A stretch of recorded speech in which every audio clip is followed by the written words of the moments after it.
이 새벽 예배의 자리로 나오신 모든 성도님들을 주님의 이름으로 환영하며 축복합니다. 다 함께 사도신경 낭독하심으로 신앙 고백 드리겠습니다. 전능하사 천지를 만드신 하나님 아버지를 내가 믿사오며 그 외아들 우리 주 예수 그리스도를 믿사오니 이는 성령으로 잉태하사 동정녀 마리아에게 나시고 본디오 빌라도에게 고난을 받으사 십자가에 못 박혀 죽으시고 장사한 지 사흘 만에 죽은 자 가운데서 다시 살아나시며 하늘에 오르사 전능하신 하나님 우편에 앉아 계시다가 저리로서 산자와 죽은 자를 심판하러 오시리라. 성령을 믿사오며 거룩한 공예와 성도가 서로 교통하는 것과 죄를 사하여 주시는 것과 몸이 다시 사는 것과 영원히 사는 것을 믿사옵나이다. 아멘. 다 함께 찬송가 516장 옳은 길 따르라 의의 길을 다 함께 찬송하시겠습니다.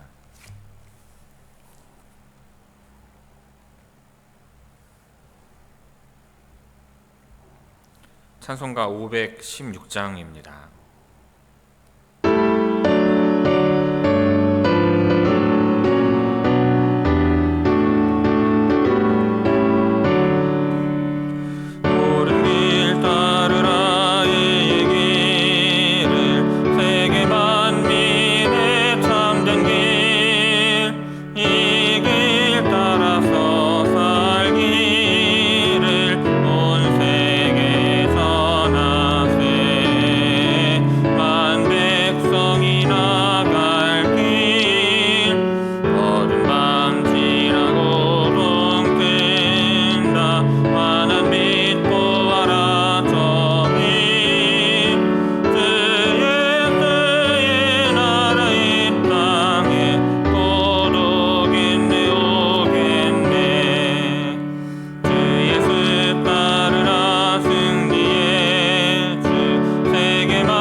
새벽 우리에게 주시는 하나님의 말씀은 사무엘하 4장 1절에서 12절의 말씀입니다.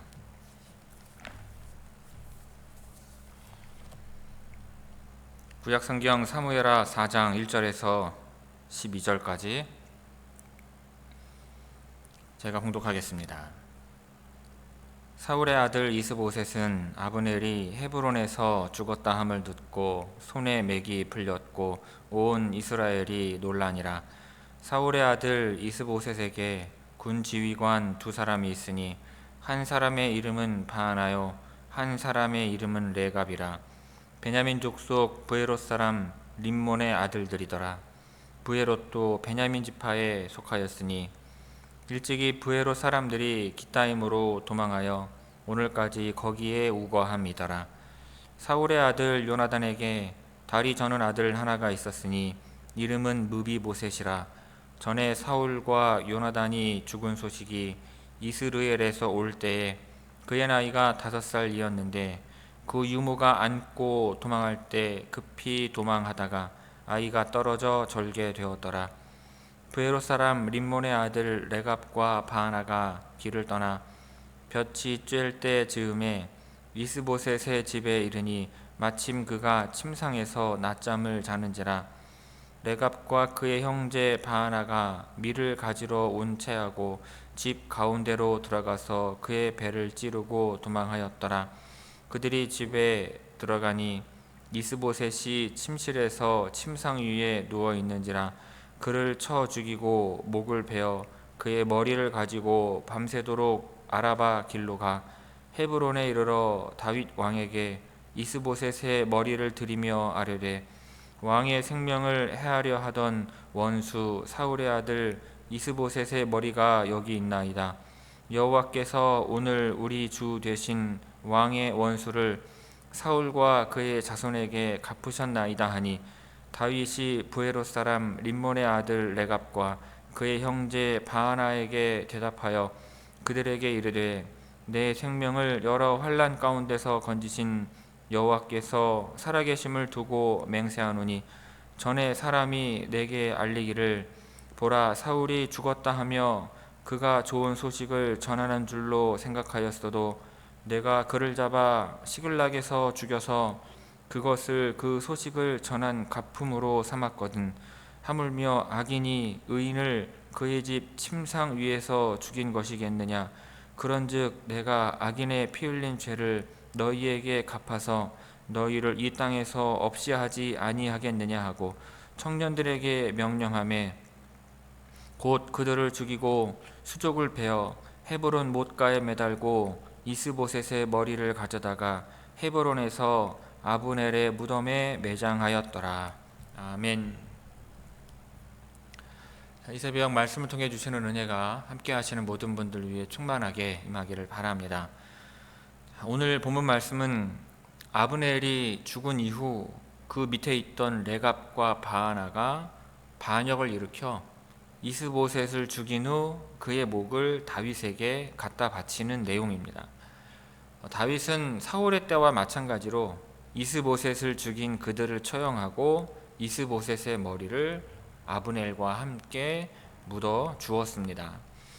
1절에서 먼저 4절까지의 말씀은 아브넬의 죽음이 이스라엘에 알려지는 내용입니다. 아브넬이 다윗에게 갔다가 죽임을 당한 사건은 다윗이 이스라엘을 포용하지 않고 다 죽이려 한다는 오해를 사기에 충분했습니다. 그리고 이러한 오해는 이스보셋의 왕국이 멸망할 거라고 여기던 사람들에게 굉장한 공포심을 심어주었습니다. 이스보셋도 손에 맥이 풀렸는데 두려움에 빠져서 온 몸의 힘이 빠져버린 것입니다. 이스보셋에게 특별부대 지휘관 두 사람이 있었는데 그들은 모두 림몬의 아들들이었습니다. 림몬의 베냐민 지파 브에롯 사람이었어요. 여기서 브에롯을 조금 살펴봐야 하는데 브에롯은 예루살렘에서 북쪽으로 약 14km 정도 떨어져 있는 성읍으로 추측이 됩니다. 기브온 족속이 속임수를 써서 이스라엘과 평화조약을 맺었는데 기브온에 속한 성읍 중에 하나가 바로 브에롯이었습니다. 사울이 브에롯을 정복했을 때 그곳 사람들은 깃다임으로 도망쳤고 브에롯에는 베냐민 지파 사람들이 들어와서 거주했을 것입니다. 아마도 이 사건 때문에 기브온 사람들이 사울에게 원한을 품게 된 것으로 보여요. 그리고 잠깐 요나단의 아들 무비보셋을 소개하고 있는데 그 이유는 그가 사울의 왕국을 이어서 왕이 될 가능성이 있는 사람이기 때문입니다. 그런데 무비보셋은 두 다리를 절었는데 그의 유모가 사울과 요나단이 죽었다는 소식을 듣고 5살 된 그를 안고 급히 도망하다가 그 아이를 땅에 떨어뜨렸기 때문입니다. 자, 1절에서 4절까지 우리 함께 읽겠습니다. 1절에서 4절입니다. 자, 사울의 아들 이스보셋은 아브넬이 헤브론에서 죽었다 함을 듣고 손에 맥이 풀렸고 온 이스라엘이 놀라니라. 사울의 아들 이스보셋에게 군 지휘관 2사람이 있으니 한 사람의 이름은 바하나요 한 사람의 이름은 레갑이라. 베냐민 족속 브에롯 사람 림몬의 아들들이더라. 브에롯도 베냐민 지파에 속하였으니 일찍이 브에롯 사람들이 기타임으로 도망하여 오늘까지 거기에 우거함이더라. 사울의 아들 요나단에게 다리 저는 아들 하나가 있었으니 이름은 무비보셋이라. 전에 사울과 요나단이 죽은 소식이 이스라엘에서 올 때에 그의 나이가 5살이었는데 그 유모가 안고 도망할 때 급히 도망하다가 아이가 떨어져 절게 되었더라. 아멘. 자, 이어서 5절에서 8절은 이스보셋이 살해당하는 내용입니다. 자, 두 반역자가 햇볕이 뜨거울 때 이스보셋의 집으로 찾아가니 이스보셋이 침상에 누워서 잠을 자고 있었습니다. 자, 이스보셋이 살해당하는 내용이 반복되면서 조금 다른 두 가지의 내용이 함께 기록되어 있는 것처럼 보입니다. 그런데 6절은 사건의 요약이며 7절은 보다 자세한 설명으로 이해하시면 될 것입니다. 자, 레갑과 바하나가 밀을 가지러 온 것처럼 가장하고 집으로 돌아가 이스보셋의 배를 찌르고 도망쳤다는 이 6절의 설명이 사건의 개요입니다. 7절에서는 조금 더 자세한 설명을 덧붙입니다. 자, 레갑과 바하나가 이스보셋의 집에 들어갔을 때 그는 침대에 누워 낮잠을 자고 있었으므로 그들은 이스보셋을 쳐서 죽이고 그의 머리를 베어내어 그 머리를 들고 밤새도록 아라바 길로 걸었습니다. 자, 아라바는 요단 계곡을 가리키는 말이에요. 레갑과 바하나는 그렇게 이스보셋의 머리를 들고 헤브론에 있는 다윗에게로 갔습니다. 자, 그런데 이스보셋의 머리를 잘라낸 행동이 다윗의 분노를 부추겼을 것입니다. 그들은 이스보셋을 다윗의 생명을 노리던 다윗의 원수 사울의 아들이라고 하면서 그들이 이스보셋을 죽인 것은 여호와께서 다윗의 원수를 갚으신 것이라고 말을 합니다. 그러니까 자기들이 반역죄나 살인죄를 저지른 것이 아니라 여호와 하나님의 도구가 되어서 의를 행했다고 주장하는 것입니다. 자, 5절에서 8절까지 함께 읽겠습니다. 5절에서 8절입니다. 자, 브에롯 사람 림몬의 아들 레갑과 바하나가 길을 떠나 볕이 쬐을 때 즈음에 이스보셋의 집에 이르니 마침 그가 침상에서 낮잠을 자는지라. 레갑과 그의 형제 바하나가 밀을 가지러 온 채하고 집 가운데로 돌아가서 그의 배를 찌르고 도망하였더라. 그들이 집에 들어가니 이스보셋이 침실에서 침상 위에 누워 있는지라. 그를 쳐 죽이고 목을 베어 그의 머리를 가지고 밤새도록 아라바 길로 가 헤브론에 이르러 다윗 왕에게 이스보셋의 머리를 드리며 아뢰되 왕의 생명을 해하려 하던 원수 사울의 아들 이스보셋의 머리가 여기 있나이다. 여호와께서 오늘 우리 주 되신 왕의 원수를 사울과 그의 자손에게 갚으셨나이다 하니. 아멘. 그 마지막으로 9절에서 12절은 다윗이 모든 일을 바르게 처리하는 내용입니다. 자, 다윗은 먼저 자신의 말이 진실임을 맹세한 후 여호와께서 사울의 아들 이스보셋을 죽이셨다는 두 사람의 주장에 반대합니다. 자, 여호와의 보호하심을 받았던 다윗은 사울에 대한 원한이 없었고 따라서 여호와께서 이스보셋을 죽이실 필요가 없다는 것입니다. 자, 여기서 다윗은 잠깐 시글락에서 있었던 일을 회상하는데 당시 다윗을 찾아와서 좋은 소식을 전한다며 자기가 전쟁터에서 사울을 죽였다고 말하던 그 아말렉 사람을 처형한 일이 있었습니다. 그러므로 다윗은 이스보셋을 죽인 자들 또한 처형하는 것이 마땅하다고 말을 합니다. 여기서 이스보셋을 의인이라고 칭하는데, 여기서 이스보셋을 의인이라고 하는 것은 그 상황 하에서 의롭다는 뜻입니다. 이스보셋은 악을 행하고 있는 것이 아니라 단지 누워서 잠을 자고 있었을 뿐이라는 것입니다. 그러므로 이 상황에서 이스보셋은 의인이며 레갑과 바하나는 신하이면서도 반역을 하였고 정당하지 못한 방식으로 이스보셋을 죽였으므로 악인이 되는 것입니다. 다윗은 병사들에게 명령을 해서 레갑과 바하나를 처형합니다. 그리고 헤브론 못가에 매달았는데, 고대 세계의 관습을 생각을 하면 레갑과 바하나의 시체를 매달았을 것입니다. 그리고 손과 발을 자른 것은 그 시체를 모독하는 한 가지의 방법이에요. 다윗은 이스보셋의 머리를 헤브론에 있는 아브넬의 무덤에 장사 지냈는데, 이스라엘은 자연적이거나 인공적인 동굴에 시신을 매장하는 것이 관습이므로 여러 사람의 시신을 같은 무덤에 매장하는 풍습이 있었습니다. 9절에서 12절까지 함께 읽겠습니다. 9절에서 12절입니다. 다윗이 브에롯 사람 림몬의 아들 레갑과 그의 형제 바하나에게 대답하여 그들에게 이르되, 내 생명을 여러 환난 가운데서 건지신 여호와께서 살아계심을 두고 맹세하노니, 전에 사람이 내게 알리기를 보라 사울이 죽었다 하며 그가 좋은 소식을 전하는 줄로 생각하였어도 내가 그를 잡아 시글락에서 죽여서 그것을 그 소식을 전한 가품으로 삼았거든. 하물며 악인이 의인을 그의 집 침상 위에서 죽인 것이겠느냐. 그런즉 내가 악인의 피 흘린 죄를 너희에게 갚아서 너희를 이 땅에서 없이 하지 아니하겠느냐 하고 청년들에게 명령하매 곧 그들을 죽이고 수족을 베어 헤브론 못가에 매달고 이스보셋의 머리를 가져다가 헤브론에서 아브넬의 무덤에 매장하였더라. 아멘.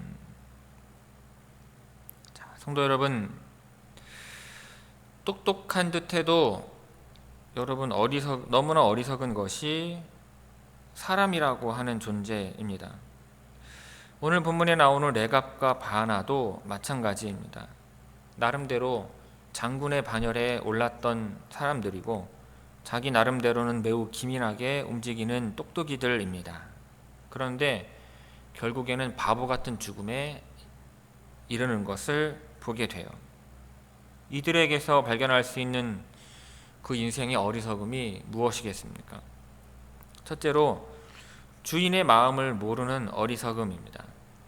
레갑과 바하나가 이스보셋을 죽여서 그 머리를 다윗에게로 가지고 갔을 때 이들은 큰 상을 기대했을 것입니다. 새로 주인으로 섬길 다윗의 정적을 죽였다고 생각했기 때문입니다.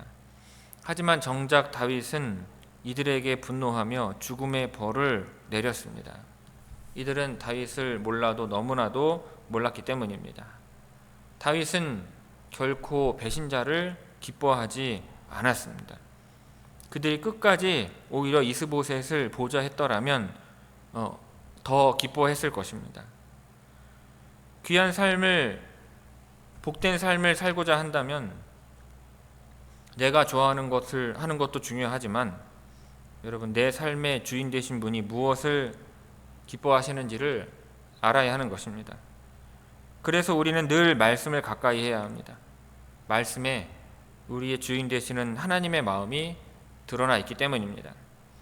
내 소욕을 따르면 멸망에 이르겠지만 내 삶의 주인이신 하나님의 소망을 따를 때 우리의 삶은 하늘의 별과 같이 빛나게 될 줄로 믿습니다. 둘째로, 앞선 실패를 교훈 삼지 못하는 어리석음입니다. 다윗이요, 배신자를 처단한 것이 어제 오늘 일이 아닙니다. 다윗이 말하는 대로 중상을 입은 사울을 죽이고 그 왕관을 가져온 아말렉 병사를 다윗은 죽음으로 다스렸습니다. 그 소식이 온 땅에 퍼졌을 텐데 레갑과 바하나 두 사람은 오늘 똑같은 실수를 되풀이하고 있는 것입니다. 세상 말로 바보들인 것이죠. 지혜로운 자는 다른 사람의 실패를 타산지석으로 삼을 줄 아는 사람입니다. 성경에 수많은 사람들의 이야기가 나오는 이유는, 성경이 수많은 사람들의 모습을 보여주는 중요한 이유 중에 하나가 바로 이것입니다. 복된 모습이라면 배워야 하고 잘못된 모습이라면 경계하라는 의미인 것입니다. 분노를 다스리지 못한 가인의 실패, 말씀을 가볍게 여긴 아간의 실패, 하나님을 속이려 한 아나니아와 삽비라의 실패, 이들 모두는 우리의 삶을 위해 주신 타산지석의 거울인 것입니다.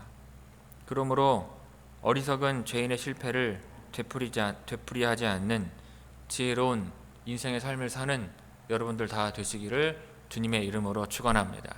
기도하겠습니다.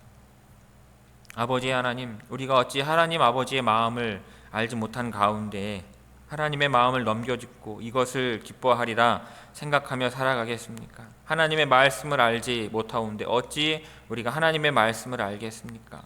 그저 하나님의 마음이라 하지만 나의 마음에 깊은 것을 행하며 오로지 죄를 범하는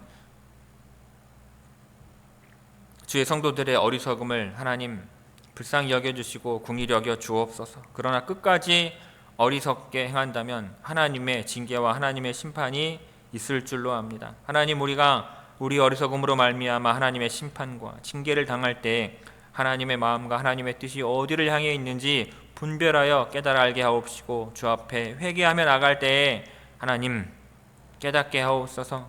하나님의 마음을 알게 하옵소서. 하나님께서 뜻을 두신 것을 알게 하여 주옵소서. 그리하여 나의 마음에 원하는 대로 행하는 것이 아니라 나의 마음에 원하는 것을 하나님께서 원하시는 것이라고 생각하며 살아가는 것이 아니라 오직 하나님만의 생각과 그 뜻을 우리가 깨달아 알므로 우리 인생의 주인 되신 하나님께서 기뻐하시는 삶을 선택하며 살아갈 수 있는 주의 모든 성도들 되게 하여 주옵소서. 오늘 하루도 아버지 하나님 앞에 하나님을 기쁘시게 하는 삶을 살기를 원합니다.